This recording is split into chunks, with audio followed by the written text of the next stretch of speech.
Vi kommer fra Rødekilde Gymnasie i Vejle, og vi har lavet nogle beregninger med stedfunktion. Vores forsøg gik ud på, at vi har sat en løbende person til at løbe 30 meter, og undervejs har vi så stillet 6 personer med et stopur.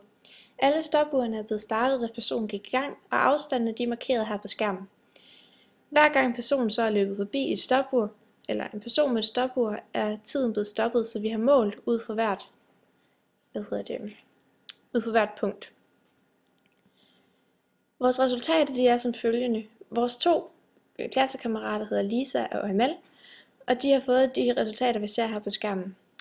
Kolonnerne ude til venstre, det er personerne med stopurens placering, og kolonnen til højre viser, hvad tid de har stoppet uret ved. Vi har så sat det ind i en graf og lavet en funktion ud fra det.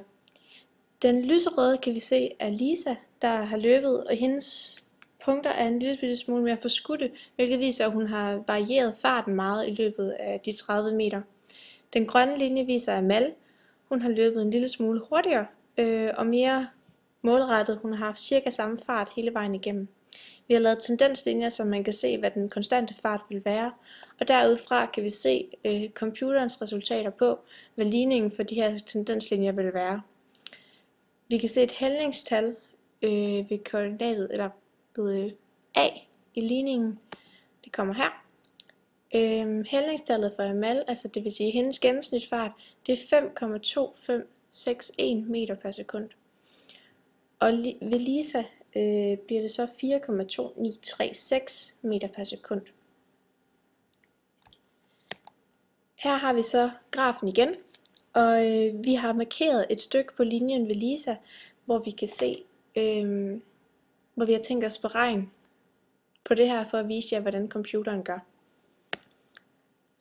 Hvis vi ser kolonnen her til venstre, der kan vi se formlen for, hvordan man udregner hældningstallet i en ligning. Formlen hedder delta y divideret med delta x. Vi sætter vores beregninger ind i formlen for det linjestykke, som vi markerede før. Koordinaterne til det linjestykke, dem ser vi her, hvor jeg peger med musen, hvor det er 4,15 og 5,1,23.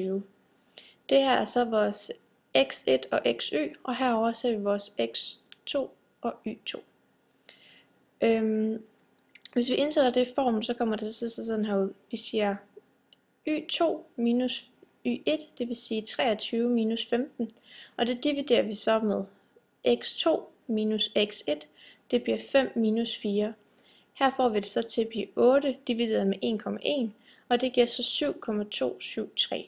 Det betyder, at Lisa på linjestykke her har gennemsnitsfarten 7,273 meter i sekundet.